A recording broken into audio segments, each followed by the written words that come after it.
Hello, everybody from Kingfisher, Oklahoma. We've been going through the books of poetry. We've been through Job, Psalms, Proverbs, Ecclesiastes, all that poetry and wisdom we've been through. Now we're diving into the Song of Solomon. Now, when people approach the Song of Solomon, we said there are three or four main approaches. One, the Israelites saw it as an allegory of God's love for Israel. Two, a lot of Christians believe it's an allegory of Christ and the church being his bride, so it kind of makes sense. Third, we said it could be some elongated allegorical thing having to do with none of those. Or fourth, it is just literally some poetry that is expressing some of the great human emotions of love. And of course, if that's the case, it's giving us permission to have this kind of intimate love within the marriage. So, those are some interpretations. So let's check out Song of Solomon, chapter 3. By night, on my bed, I sought him whom my soul loveth. I sought him, but I found him not. Now, in our version, we're not like reading the script. It doesn't say, speaks the wife, now speaks the husband. And we just kind of have to gather from the poetry who's speaking. There are some main characters, the man, the woman, kind of a chorus of people. Solomon sometimes makes an appearance. And so we're just going to kind of try to listen and figure it out. Some translations of the Bible have done that for you. They'll have little headers in there in case that's helpful. Verse 2. I will rise now, go about the city in the streets and the broad ways. I will seek him whom my soul loveth. I sought him, but I found him not. The watchman that goeth about the city found me, to whom I said, Saw ye him whom my soul loveth? It was but a little that I passed from them, but I found him whom my soul loveth. I held him, and would not let him go, until I brought him into my mother's house, and into the chamber of her that conceived me. I charge ye, O you daughters of Jerusalem, by the roes, by the hinds of the field, that ye stir not up, nor awake my love, until he please. Who is this that cometh out of the wilderness like pillars of smoke, perfumed with myrrh and frankincense, with all the powders of the merchant? Behold his bed, which is Solomon's. 80 valiant men are about it, of the valiant men of Israel. They all hold swords, being expert in war. Every man hath his sword upon his thigh, because of the fear in the night. King Solomon made himself a chariot of wood of Lebanon.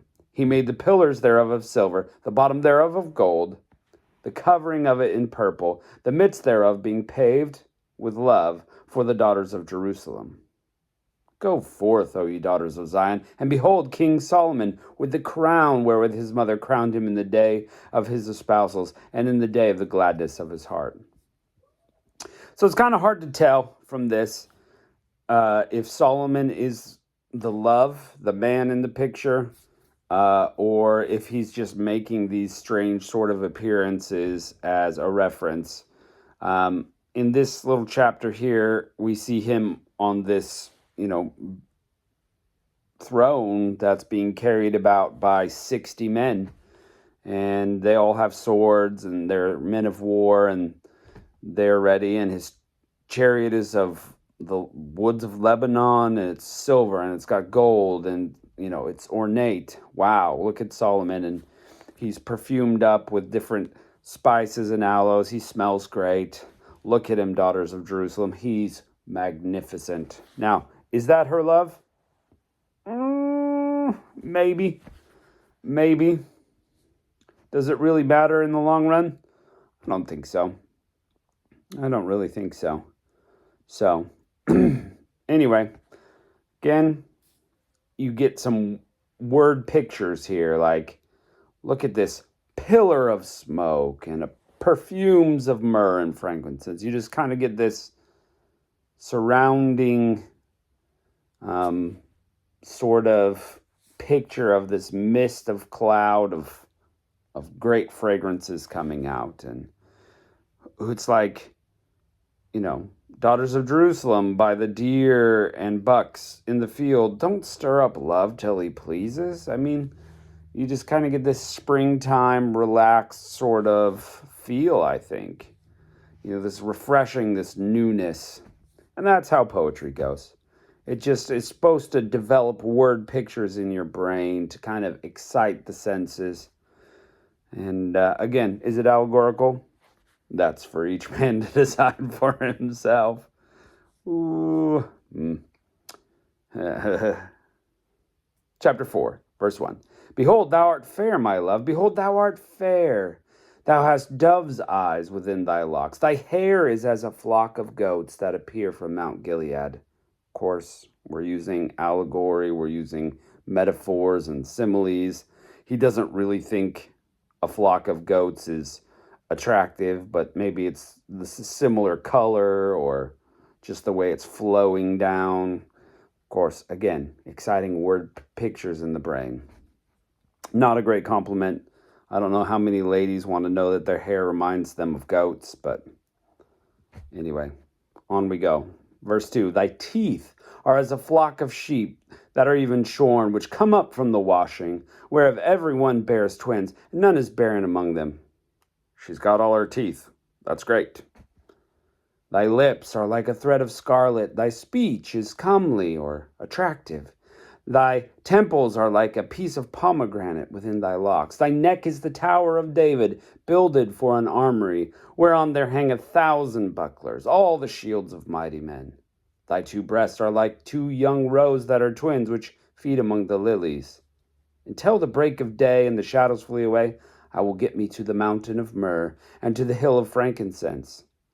Thou art all fair, my love. There is no spot in thee.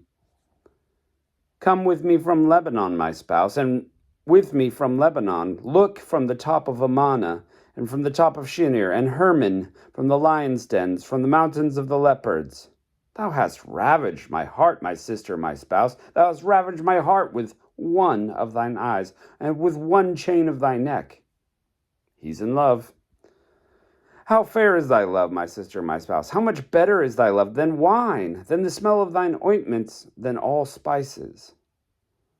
Thy lips, O my spouse, drop as the honeycomb. Honey and milk are under thy tongue, and the smell of thy garments is as the smell of Lebanon. Okay, now we're getting some good lines in there. Maybe leave the smell of Lebanon out. We don't know what that smells like, maybe. But your lips drop honeycomb. That's a good one. A garden enclosed is my sister, my spouse, and a spring shut up, and a fountain sealed. Thy plants are an orchard of pomegranates with pleasant fruits, camphor and spikenard and saffron, calamus and cinnamon. She smells good. With all the trees of frankincense, myrrhs and aloes, with all the chief spices, a fountain of gardens, a well of living waters, and streams from Lebanon. Awake, O north wind, and come, thou south, blow upon my garden, that the spices may flow out. Let my beloved come into his garden and eat his pleasant fruits. All right. So yeah, some poetry. There's meaning in there, as with poetry.